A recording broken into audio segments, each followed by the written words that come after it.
So over 200 million people are having their lives ripped up and destroyed, all right, again and again and again. This is probably the 10th time they've been through this, all right? And this is exactly why China is potentially a very high competitor, could potentially win a global war. This is exactly the reason why, because China will do things like this with their own people domestically, right? And this could be why China could win, right? Because they have the power, they have a lot of power, and they can just lock down 210 million people at once. So China has implemented new lockdowns, 210 million people. And it's more than just the people, it's the supply chain, it's the factories, all right?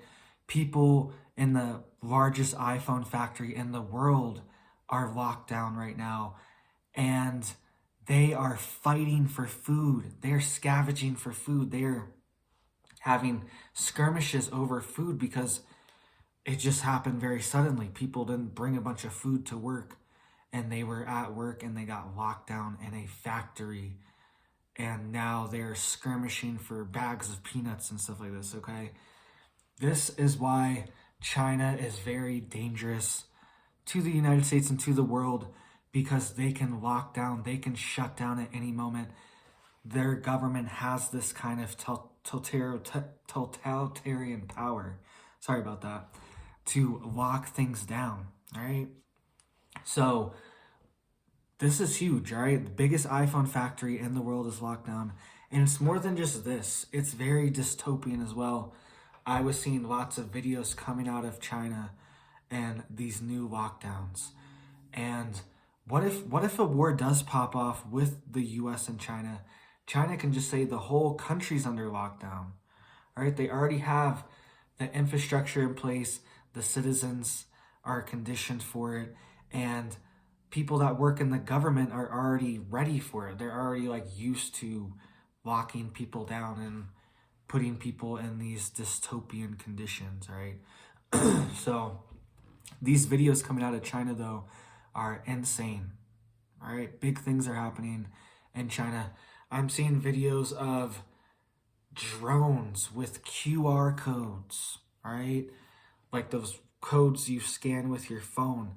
And people have to, drones are flying over your car, and you have to scan the QR code and get the green check on your phone to pass through this checkpoint with your car. All right? And it's a passport. It's one of these passports. We all know what kind of passport this is. And this is the training wheels for the mark. All right? I have a Twitter now, right? If you didn't hear, Elon Musk bought Twitter. I have a Twitter now. I will link that down below for you guys. Follow me on Twitter if you have a Twitter. If you don't have a Twitter, follow me anyways. All right. But I was posting on Twitter how this is the precursor for the mark, okay? Soon people will just put their hand up for the drone to scan it. You know what I mean? And it'll tell them all their records and everything. People were literally sticking their phones out of the car and trying to get a picture of this QR code that a drone was flying around over people's cars, and people were trying to get a picture of it to scan it so they can get approval to go through this checkpoint, all right? This is just dystopian. Next, it'll be you just put your hand up and you scan your hand, right, for this to get through the checkpoint. That's what's coming next. We know what's happening. We know what this is the precursor for. All right, that was just one of the videos. Other videos are you have to have your phone to get in everywhere, all right? So people were trying to get into stadiums, trying to get into public places, and they had to scan their phone on a little, phone scanner thing, right? I don't know what it's called. And it reads your status. It reads your status. And if you are not green, it flags you, flashes yellow, and it makes a loud ringing sound. Lets everyone know this person's not good and this person's not good to go, right? And you know what I'm talking about, right? You know what I'm talking about here. We just can't really say much on here, all right? Got to be careful with your words on this platform. But it flashes green if you're good and you can go through and it opens up, the little thing opens up. But if you're not good, if your status isn't good, you don't have all your stuff, you know, you're not up to date on all your stuff, it flashes yellow and literally makes sirens telling everyone around you, like, oh, this person's not good to go. And it doesn't let you in, all right? This is what we're heading towards. The surveillance state, the dystopian tech state is being set up around us, right? All around us. And what happens when this comes to the US, right? I saw people, they were in these, you know, these little chambers. All right, I'm trying to be careful with my words here. These little chambers, and they were locked in these little tiny, pretty much a little shed, okay? And they were all lined up. And then you just have people pushing carts full of little food things, and then they just drop off your little food bag in front of your little shed, and everyone gets a little food bag. That's how they were delivering everyone's food. And this is mandatory. This is mandatory, like, isolation for people, okay? This isn't just like they're here for fun. This is, no, you've been flagged. They said you are not good to go. And they're saying that you need to go into these isolation sheds pretty much until they say so.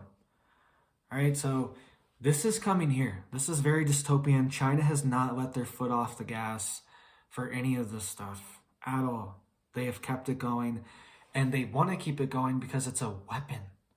It's a weapon for them. Anytime the West is upsetting them or stressing them out, they can just be like, all right, now 1 billion people are under lockdown. Sorry, it's all, you know what I mean? They can just shut down, flip the switch on the economy at any moment. And I'm sure they love that power. I'm sure they love that. And it is very powerful to have that card, you know, that you can play at any moment. So this could be the reason why China could win too, all right?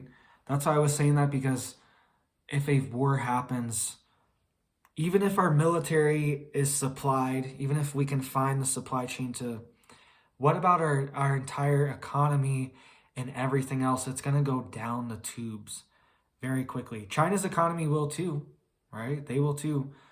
But who's going to suffer more? That's the thing. That's the big question, is if there's a war between the US and China, who is actually going to take the biggest hit, right? Before there's actually a kinetic war, you know what I mean? Once things ramp up, the US has already put sanctions on China for chip manufacturing, and all of the US citizens, US employees that are in China working for chip companies have been fired, had to leave, or literally renounce their citizenship, right? So it was overnight. The chip manufacturing, you know, whole industry has been shut down in China. This already happened a couple weeks ago. The US did this, so it's already happening. It's already stepping up. Let me know what you guys think. This is getting, I don't know. These lockdowns are very sketchy, and it's like a drill. It's like training wheels for what's coming globally next. All right. So stay prepared, guys. Stay tuned. Thank you for watching. Stay blessed. And you guys have a big old blessed day.